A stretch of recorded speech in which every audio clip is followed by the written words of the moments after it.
Noches para todos. Aprovechando ya la apertura del doctor, vamos a darle entonces inicio a la sesión académica. Bienvenidas familias, ustedes están ahí muy puntuales ya desde hace rato, tenemos 15 participantes conectados. Acabo ya de activar la grabación de esta sesión y ya la doctora Ana también está conectada. Doctor, ¿cómo está? ¿Usted quiere saludar Ah, primero? Sandra, hola, buenas noches. ¿Me están Buenas escuchando? noches. Bueno. A ver, pues veo cuántas familias conectadas. 18, doctor. Bueno, Sandra. Bueno, buenas noches para todos. Hoy vamos a estar con la doctora Ana Milena Suárez, médica especialista en psiquiatría, que nos va a hablar de este importante tema. Pues yo tenía la intención, Sandra, de conectarme con ustedes toda la reunión, pero no voy a ser posible, así que les ofrezco disculpas. Entonces, hoy no alcanzo a comunicarme, pero bueno, sí les recomiendo a todas las familias que estén muy atentos y que no solo ahora, sino que vuelvan a mirar este video por YouTube. Ana Milena, muchas gracias y bueno, estamos en comunicación. ¿Dónde estoy? No tengo buena señal. Listo. Muchas Bueno, gracias. señor.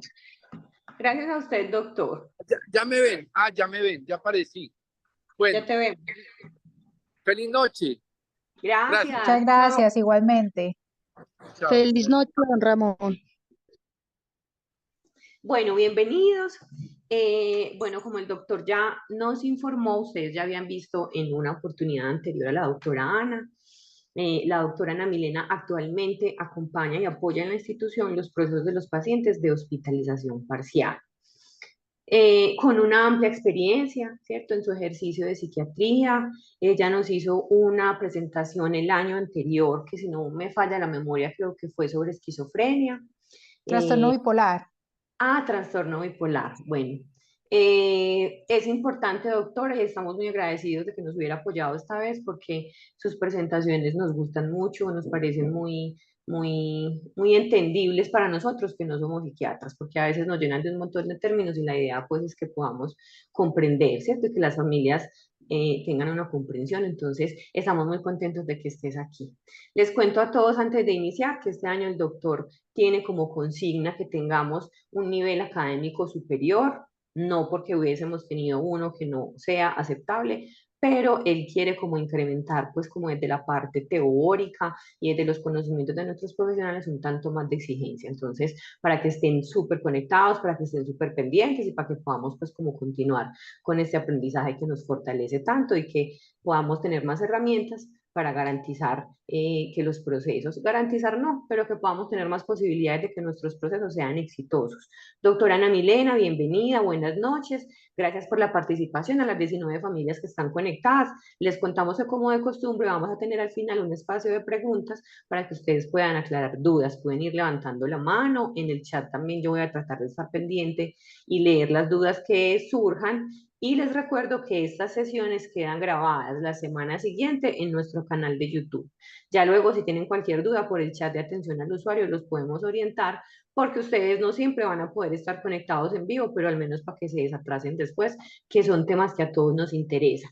Doctora, no le quito más tiempo. Bienvenida y adelante. Muchas gracias, Sandra, y gracias a todos por la confianza.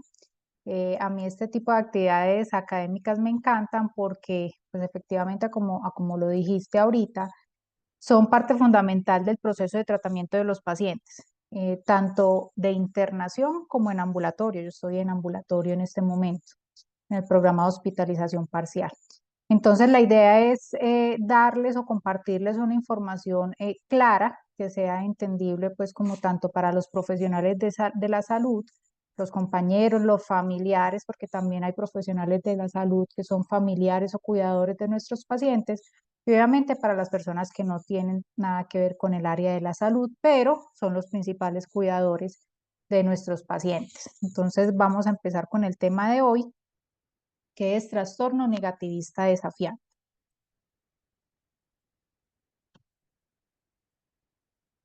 No me pasa. Ya. Bueno, entonces, ¿qué es el trastorno negativista desafiante? También llamado oposicionista u oposicional desafiante. Es un trastorno que se caracteriza por unas actitudes negativas, desafiantes, como su nombre lo indica, hostiles, oposicionistas y desobedientes ante las figuras percibidas como autoridad, o sea, los padres, los profesores, los adultos a cargo del cuidado o la crianza del menor. Este diagnóstico es característico o aparece en la infancia y adolescencia. Cuando ya hablamos de personas adultas, generalmente ha migrado o se ha transformado el diagnóstico en otro tipo de diagnóstico, pues que no es el tema del día de hoy. El trastorno posicionista desafiante se debe diferenciar de las pataletas, porque si bien hay un periodo en la infancia del niño o del ser humano en donde se tiende a oponer, a decir no, a hacer pataletas, que es lo que se llaman los terribles 2 años, están entre los 2 y los 3 años, y puede volver a aparecer esta conducta como de contrariar al adulto en la adolescencia, ¿sí? Que son como las dos épocas de la vida en donde se tiende a ir en contra de lo que le dice el adulto, o a cuestionarlo o a devaluarlo. Pero esto es diferente, esta parte del desarrollo entre los 2 y 3 años y la adolescencia es completamente diferente a un trastorno, ¿sí? ¿Cómo hacemos para diferenciarlo? Ya vamos como, o les voy a explicar un poquito más adelante.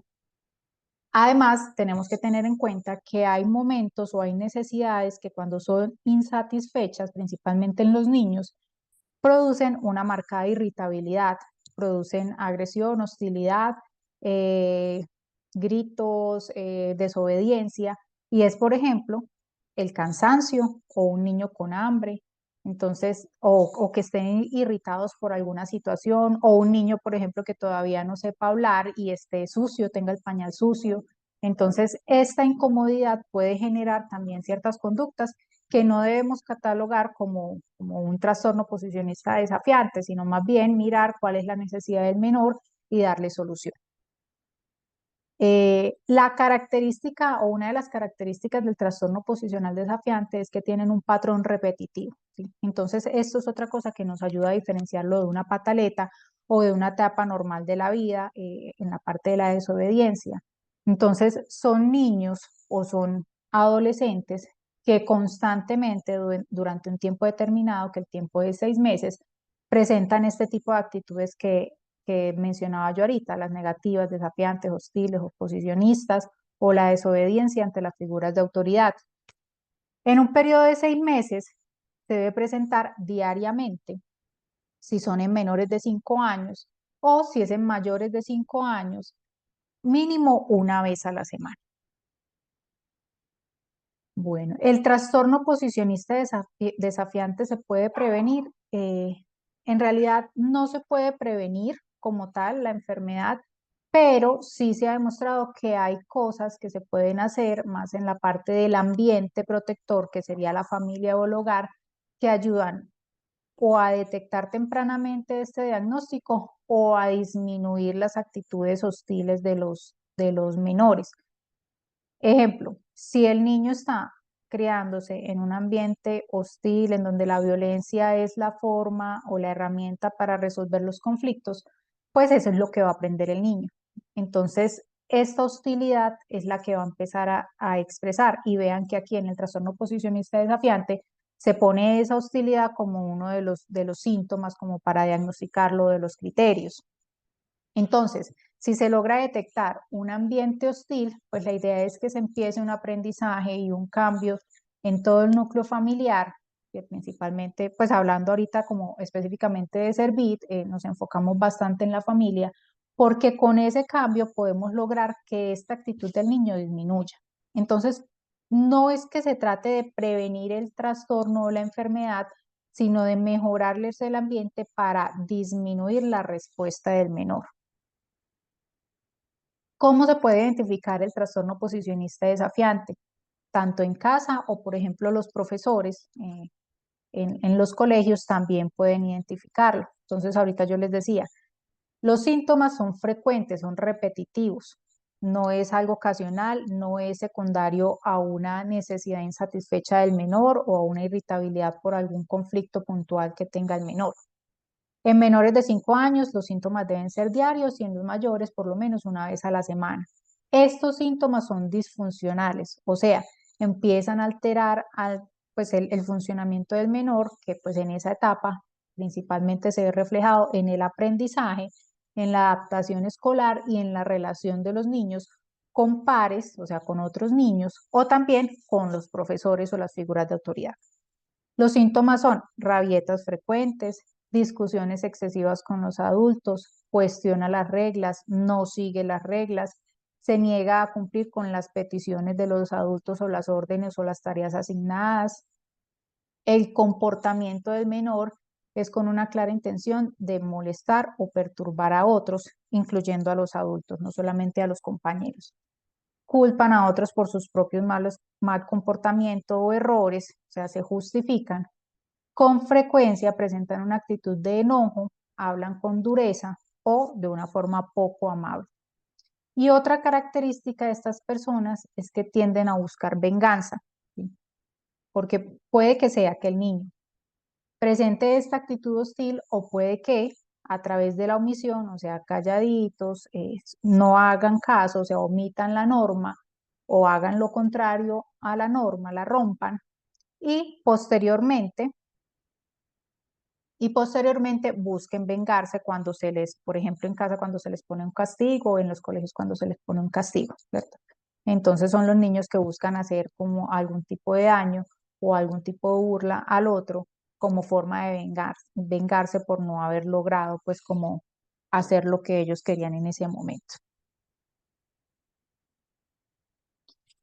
Sandra, salió una línea roja, no sé si me puedes ayudar eso. De pronto alguien está haciendo líneas sobre la presentación, pero creo, dejémosla ahí por el momento. Ah, Ya bueno, voy a ver si tengo una opción para ir desactivando. ok, listo. Bueno, ante la sospecha de un trastorno posicionista desafiante, lo ideal, como yo decía ahorita, la detección temprana es fundamental, mejora el pronóstico de la enfermedad. Entonces, lo ideal es que sea evaluado por un profesional para ser diagnosticado por dicho profesional o para que se descarte también el diagnóstico, ¿sí? Pero entonces, ante la sospecha, bien sea en colegios o bien sea los padres en casa, la idea es que prontamente tengan una evaluación con los expertos, que serían los psicólogos o los psiquiatras en general, pero especialmente los de niños y adolescentes, si se tiene la oportunidad pues, de tener una evaluación por este subespecialista. Se les realiza el diagnóstico y también se descartan también otras patologías, bien sea similares al trastorno posicionista desafiante, como por ejemplo déficit de atención e hiperactividad, la modalidad que es impulsiva, ¿sí? Que también tienen este componente a nivel de su comportamiento alterado, o el trastorno de la conducta, que son personas o son menores de la conducta disocial, que son menores vengativos, que no siguen normas, que no cumplen normas, pero pues no tienen empatía y pues hay también una firme intención de hacerle daño al otro. O bien sea para evaluar también la coexistencia de otras enfermedades, ya que el trastorno posicionista desafiante se asocia a trastornos del afecto como la ansiedad, el trastorno afectivo bipolar y la depresión.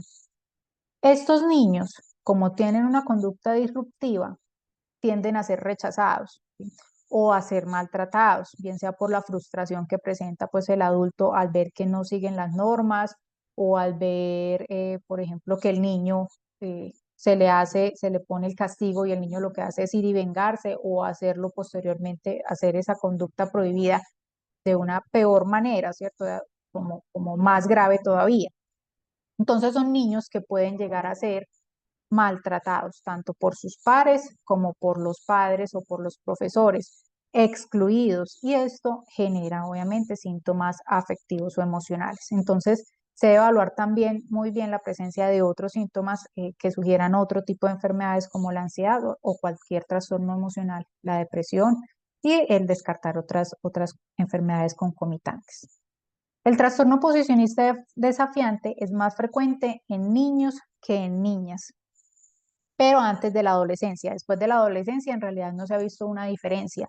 Entonces, aproximadamente por cada niña con trastorno oposicionista desafiante hay 1.4 niños diagnosticados.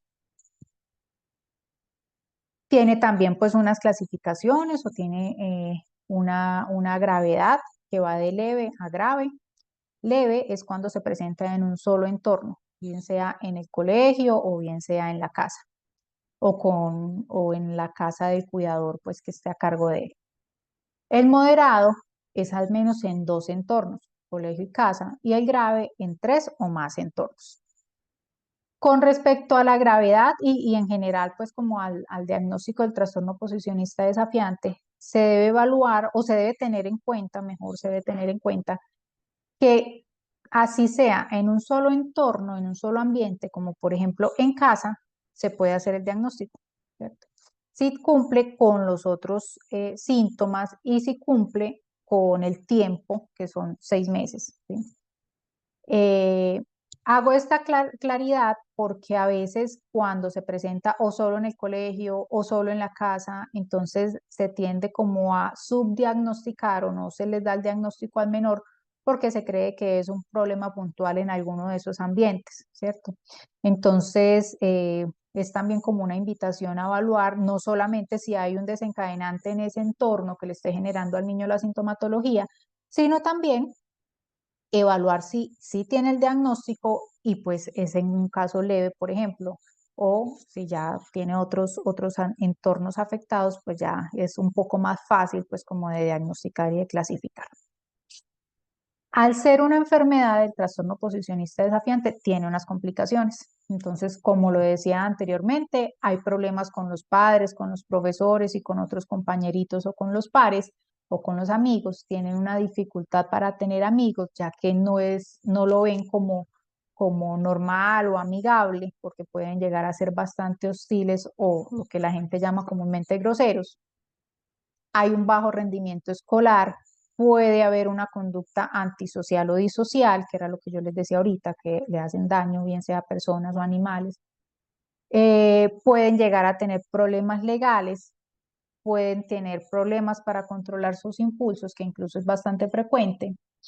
Pueden migrar a un trastorno por consumo de sustancias psicoactivas y pues también lo más temido como el desenlace más temido de la mayoría de las enfermedades en salud mental, pues pueden llegar a tener suicidio, ya que son personas poco entendidas, rechazadas y pueden llegar a ser maltratadas también. Estas complicaciones se pueden prevenir o disminuir o mitigar con el tratamiento, ¿sí? Y con la detección o el diagnóstico oportuno. En cuanto al tratamiento, entonces no hay un medicamento como específicamente diseñado para el trastorno oposicionista desafiante, pero sí se pueden usar medicamentos según los otros síntomas que se detecten en el niño. Entonces, si es un niño con marcada ansiedad, si es un niño con depresión, si es un niño con una impulsividad muy marcada o a quien se le haga un diagnóstico aparte del trastorno oposicional desafiante de un déficit de atención y hiperactividad, entonces sí hay medicamentos específicos para esos síntomas o enfermedades. Entonces, si es un menor que aparte del trastorno oposicionista desafiante tiene otro síntoma, bien sea a nivel emocional o a nivel cognitivo, se pueden usar medicamentos específicos que ayudan obviamente en la respuesta del niño a la terapia. Pero la terapia del trastorno oposicionista desafiante se basa principalmente en la psicoterapia. La psicoterapia individual, como la terapia cognitivo-conductual, que ayuda pues a mejorar el control de impulsos, la comunicación, el manejo de la ira, ayuda a buscar estrategias para la resolución de conflictos. La terapia familiar, que va enfocada a los cambios dentro del sistema familiar, de la comunicación y de la interacción como tal. Y como yo les decía inicialmente, si logramos cambiar también ese entorno, pues va a ser menor la respuesta hostil del paciente o del menor de edad. Y también ayudamos a la familia en pautas de crianza o se orienta a la familia en las pautas de crianza, en la frustración, porque puede llegar a ser altamente frustrante ver que el niño o o pues que se lleva al tratamiento o que el núcleo familiar hace los cambios sugeridos por los profesionales y no hay una respuesta, porque en realidad la respuesta se ve bastante, es lenta, ¿cierto? Es lenta. Entonces los acompañamos y los ayudamos a manejar también la frustración a los familiares o a los cuidadores principales del menor. La terapia grupal en pares, entonces, ayuda no solamente a desarrollar las destrezas sociales, porque como les mencioné anteriormente, tienen una dificultad para la relación con pares, sino también a comprender, ¿sí? En el entorno en donde se mueve el niño, comprender este menor, ¿sí? Y también ayudarles a dar pautas a estas personas o a estos menores para un mejor entendimiento de la enfermedad y pues algo de empatía también y disminuir también este bullying o esta agresión que pueden tener hacia el menor afectado. Algunas recomendaciones para los padres, principalmente darle al niño instrucciones claras. Los niños con trastorno posicional desafiante, no, incluso los niños en general tienden a ser manipuladores, ¿sí? Inconscientemente, no es que lo planeen. Y más los niños con trastorno posicional desafiante. Entonces la idea es que el niño tenga una norma clara o una indicación clara para no dar paso a la confusión, ¿sí? Por ejemplo, si hay una restricción de horarios, entonces decirle claramente cuáles son los horarios, ¿sí? No decirle, eh, tienes que llegar entre 7 y 10 de la noche, ¿cierto? Porque en realidad es un rango de hora muy amplio, entonces si se van a poner horarios, deben ser unos horarios específicos, si se van a poner tareas en casa o funciones en casa, deben también ser muy específicas. No debe ser algo así como, usted se encarga de arreglar la casa, bueno, pero arreglar qué, ¿cierto? Y también obviamente que sean instrucciones y normas y responsabilidades acordes a la edad del menor. Se debe reconocer y elogiar los comportamientos positivos para fomentar estos actos. ¿Por qué? Porque como los adultos que están en contacto con los niños con el trastorno posicionista desafiante, los decía yo ahorita, se tienden a frustrar bastante, entonces tienden a fijarse solo en lo negativo y además porque inicialmente es lo más frecuente, ¿sí? La conducta negativa. Y se minimiza o se obvia lo positivo, ¿sí? Como, ah, no, es que se portó bien, ah, pero es que eso es lo que debería hacer. No, un momento, vamos a reconocerle este buen comportamiento, le vamos a reconocer este cumplimiento de la norma y obviamente en caso contrario, en caso de que no cumpla con la norma, con la responsabilidad, pues también se debe hacer el señalamiento o la consecuencia que debe asumir el menor ante el incumplimiento de esto. Básicamente eso se llama economía de fichas, ¿cierto? Que yo creo que varios papás lo conocen este término y esa estrategia. El niño debe sentir durante todo el entrenamiento que el padre, el cuidador o el adulto que responde por él lo acepta, tiene un amor incondicional, ¿cierto? Entonces, más allá de la frustración que puede generar, de la rabia y de la tristeza durante el tratamiento de un menor con trastorno posicional desafiante, se debe expresar directamente, tanto verbal como a través de los actos, el amor hacia el menor, ¿sí? Esto ayuda a disminuir pues como la hostilidad en él. Y obviamente no se debe pasar a la permisividad, ¿cierto? Que eso es una cosa completamente diferente, ¿sí? Entonces es algo que llamamos como educar a través del amor o enseñar a través del amor. No se debe ser ni excesivamente duros ni con los mismos adultos, como no, no puedo, no voy a ser capaz de criar al niño, se me salió de las manos, ni excesivamente duro o rígido con el menor. Eh, ya que pues como lo he dicho en varias ocasiones, pues la frustración y las emociones que van asociadas en el menor y en el adulto que cuida al menor es la frustración. Entonces esto puede dificultar pues aún más el manejo del trastorno posicionista desafiante en casa. Bueno, en cuanto a recomendaciones y a grandes rasgos lo que es y los síntomas del trastorno posicional desafiante, eso es lo que les traía para la charla de hoy. Entonces queda abierta el tema de preguntas, dudas o algún comentario o experiencia de las familias, si tienen algún miembro en la familia que tenga este diagnóstico. Tenemos en el chat un mensaje del Cira Rendón que dice, buenas noches. ¿Este diagnóstico dura toda la vida? En un paciente hace una pregunta. Mm. Ujú, ok.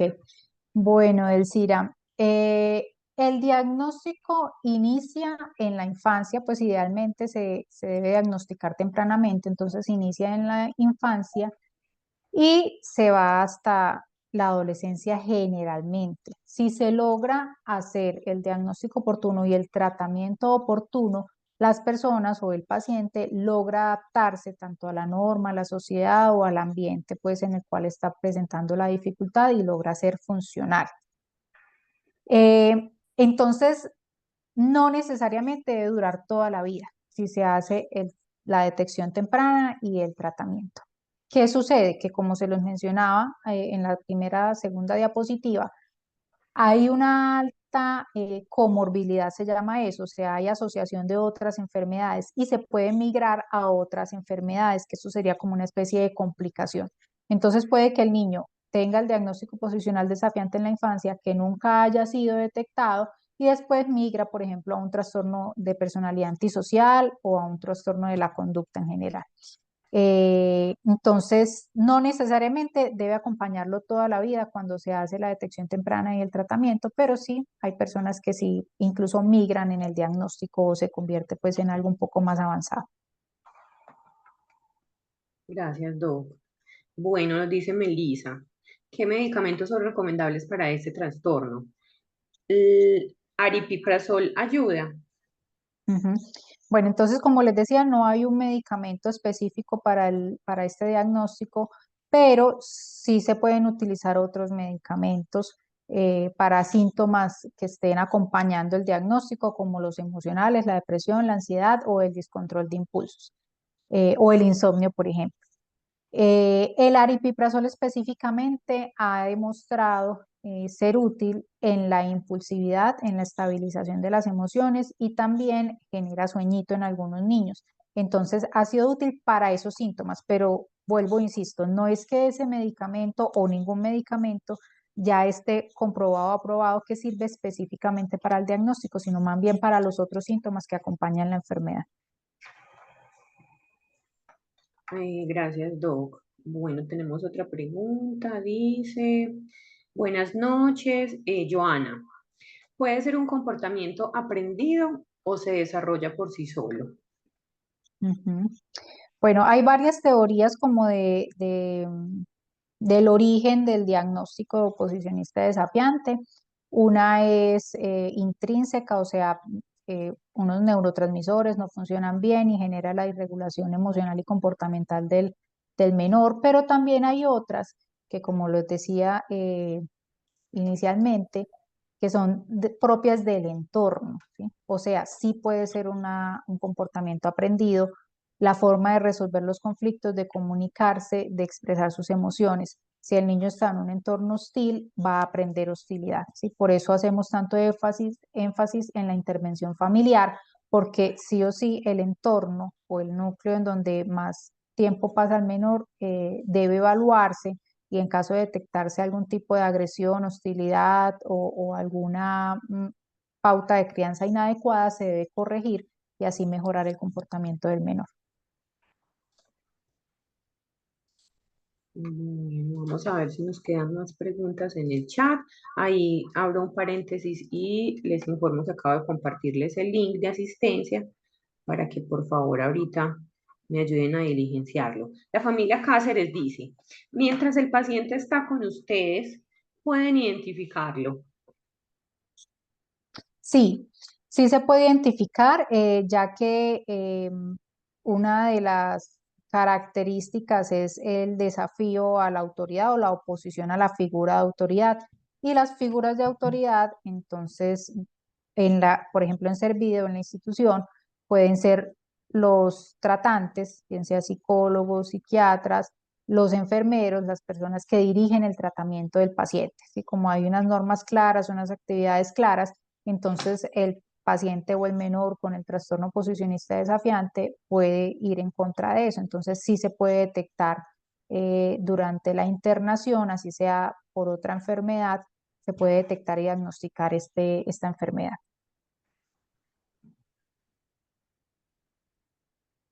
De pronto alguna familia, así no sea una pregunta, tiene una experiencia que quiera compartir.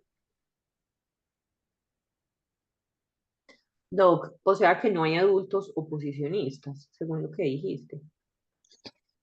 No, sí los hay, sí los hay. Lo que pasa es que la mayoría de adultos tienen ya también otras condiciones asociadas, ¿sí? Entonces, como les decía, las complicaciones o el riesgo de no tratar la enfermedad es, por ejemplo, el consumo de sustancias o el Ah, desarrollar un trastorno del afecto o el desarrollar el trastorno de la personalidad antisocial. Entonces, sí hay adultos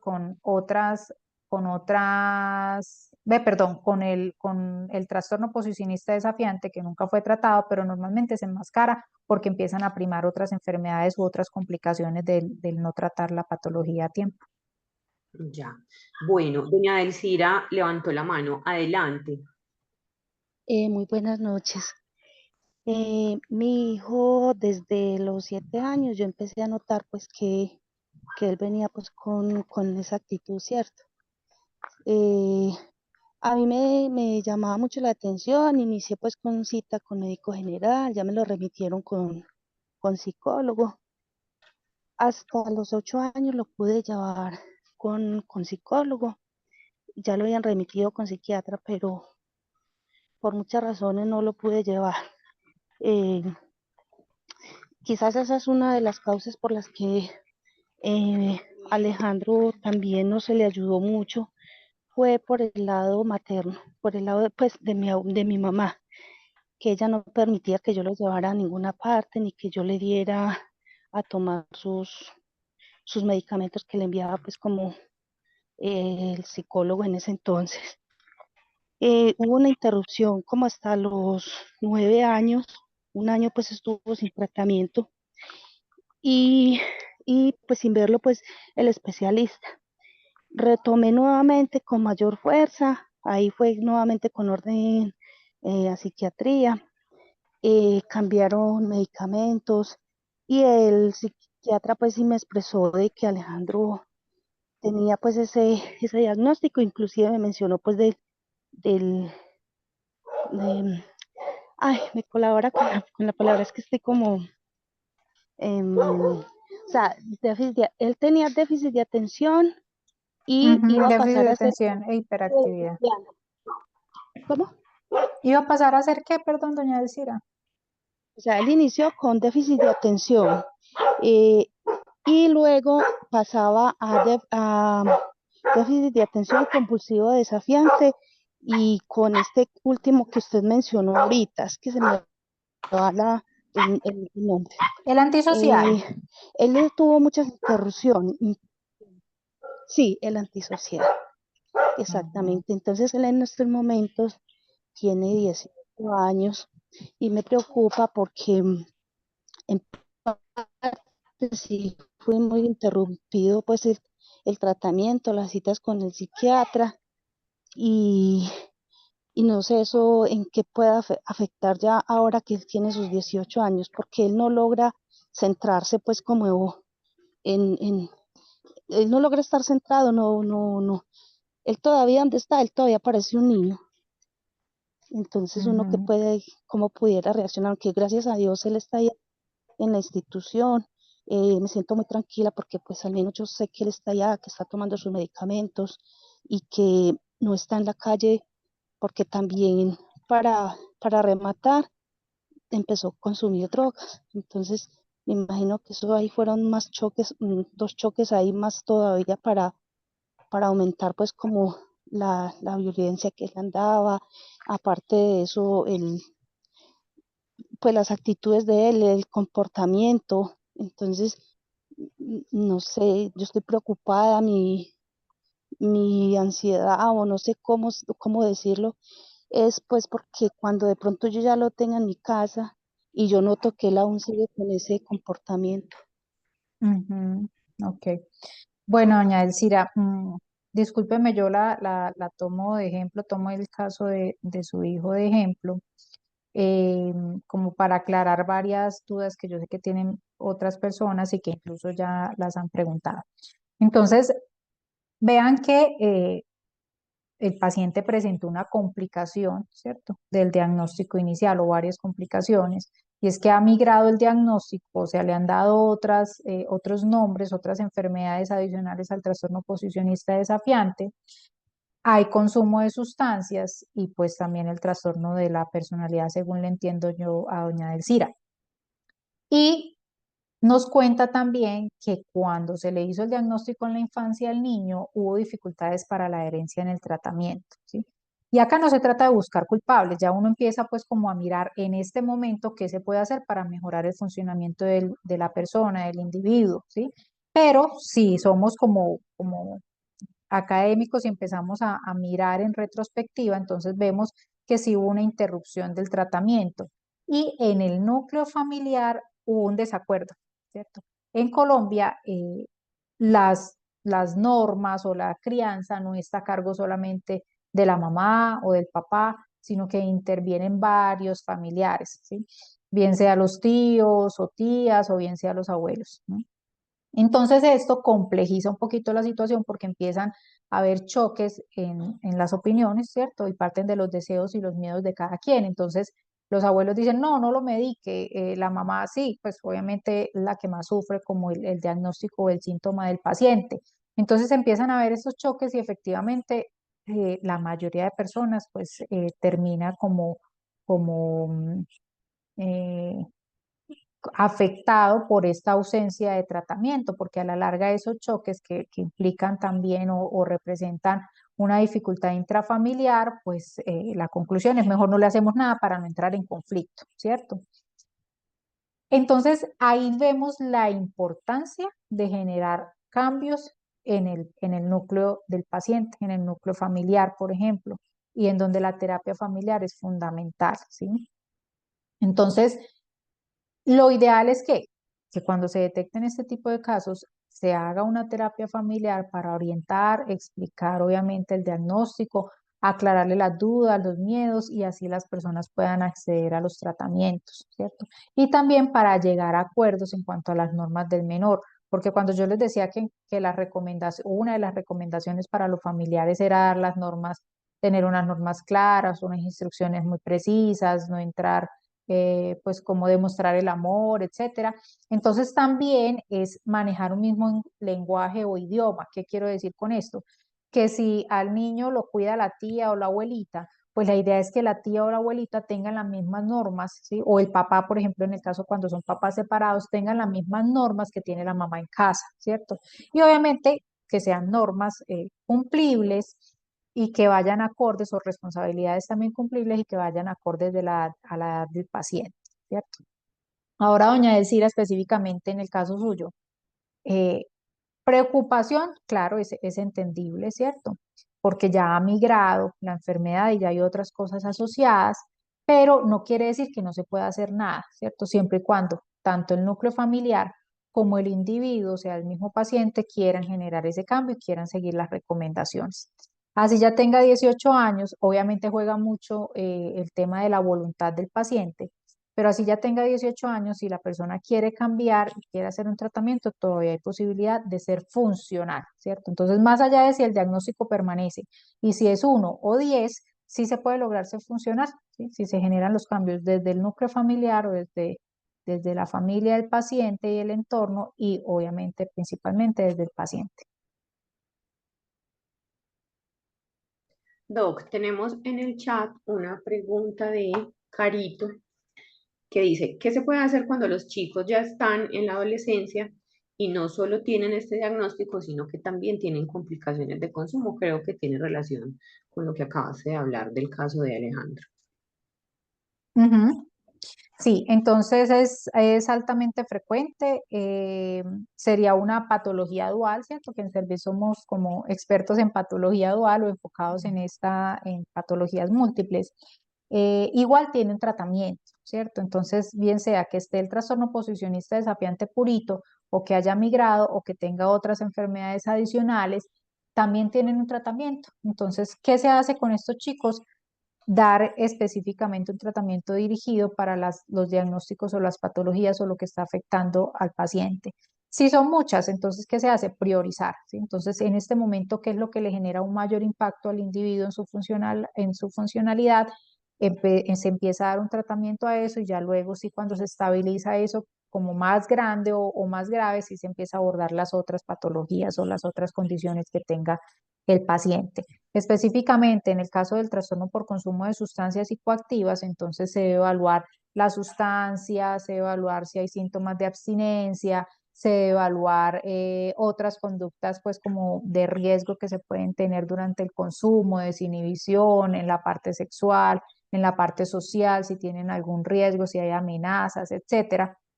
Y pues según lo que se vaya encontrando, se va a un tratamiento dirigido.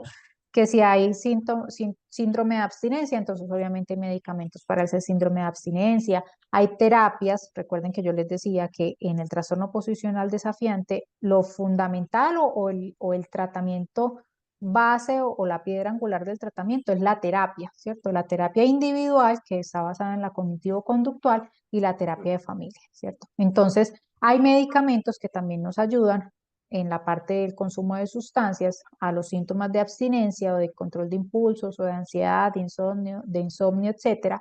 Y esto hace que la terapia motivacional o la terapia individual sea más efectiva, ¿cierto? Entonces es como el medicamento es un complemento como a la terapia, a la psicoterapia.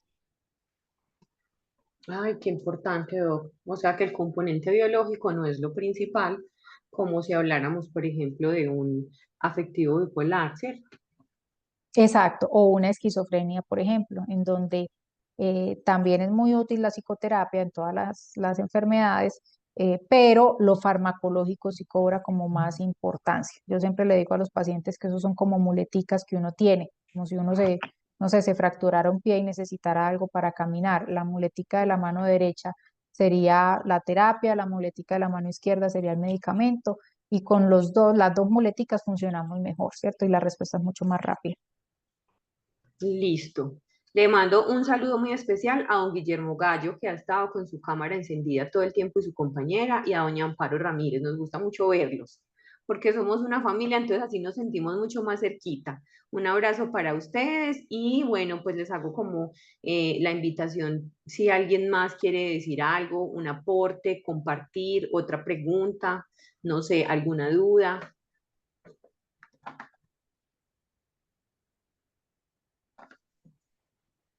Bueno, yo creo entonces que el tema está muy claro, Doc. Yo aprendí mucho y pude como ponerle los punticos a las IES al tema. Todo el tiempo estamos aprendiendo de manera constante, y que si bien pues en este momento yo no tengo un hijo que sea diagnosticado con oposicionista desafiante, pues a todos nos interesa.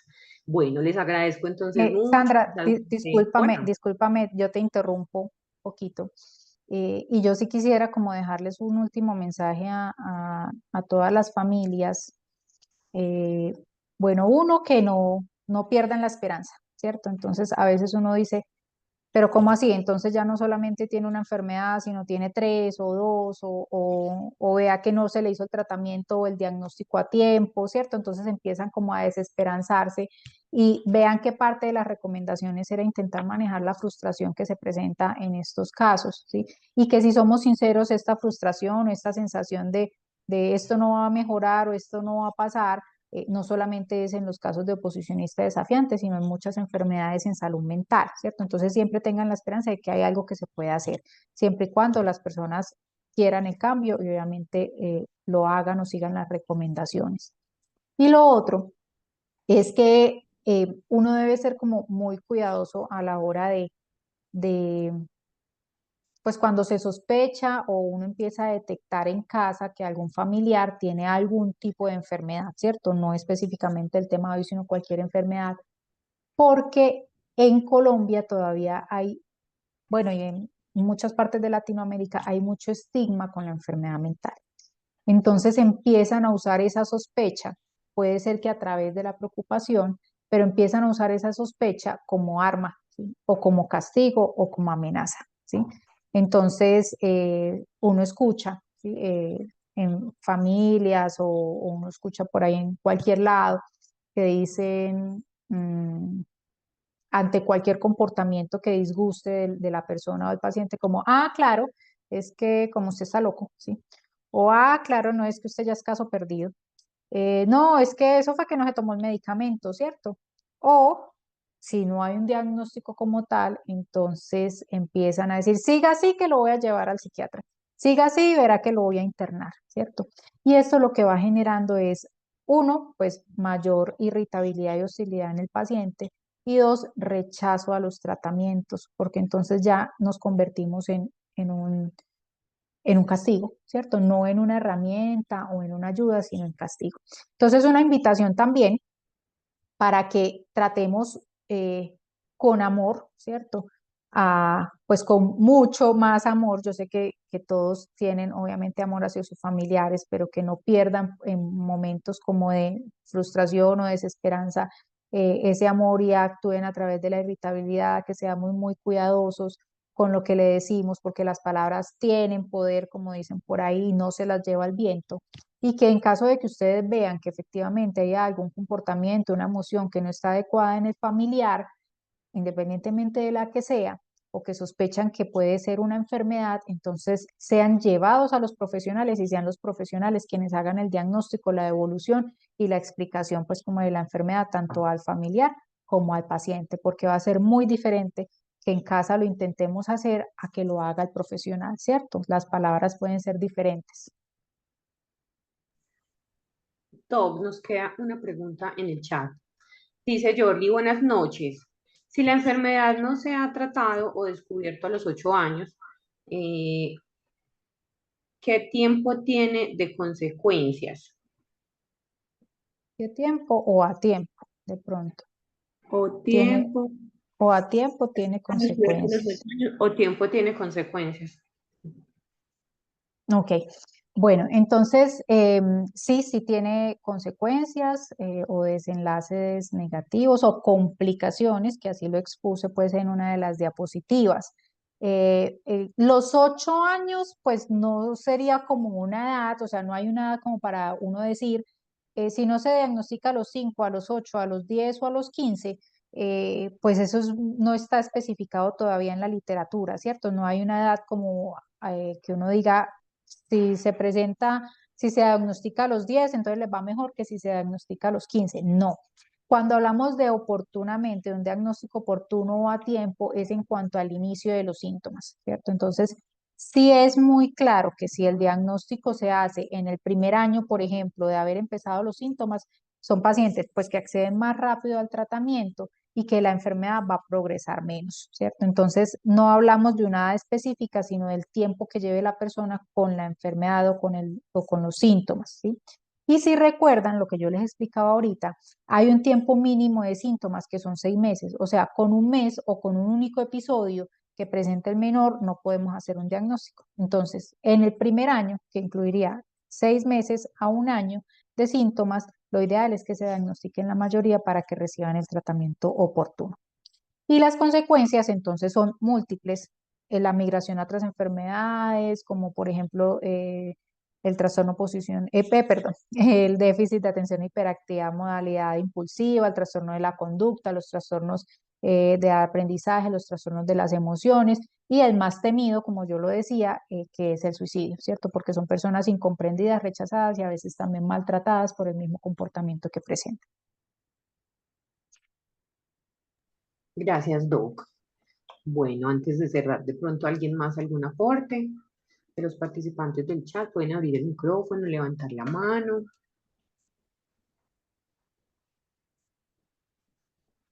Bueno, yo creo entonces, Doc, que podemos ir cerrando. Tenemos agradecimientos en el chat.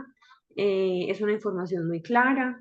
Y bueno, pues este aprendizaje nos empodera para poder cometer menos errores, ¿cierto? Durante los procesos. Don Guillermo, ¿quiere hablar? No, era para agradecerles y muchas gracias. Bueno, Con señor, mucho muchas gracias gusto. Y por el gracias y un saludito a Jorli, que yo sé que está haciendo un esfuerzo muy grande para poder estar en la presentación. Y yo sé que también le ayuda bastante como este aprendizaje. Bueno, creo entonces que podemos ir cerrando. Gracias a todos. a la doctora por su claridad, por su compañía y apoyo, a los participantes y a todos. Continuamos entonces informándoles las sesiones próximas y feliz noche. Muchas gracias. Un Feliz abrazo fuerte. noche, hasta luego. Gracias, que Dios los bendiga. Chao. Amén.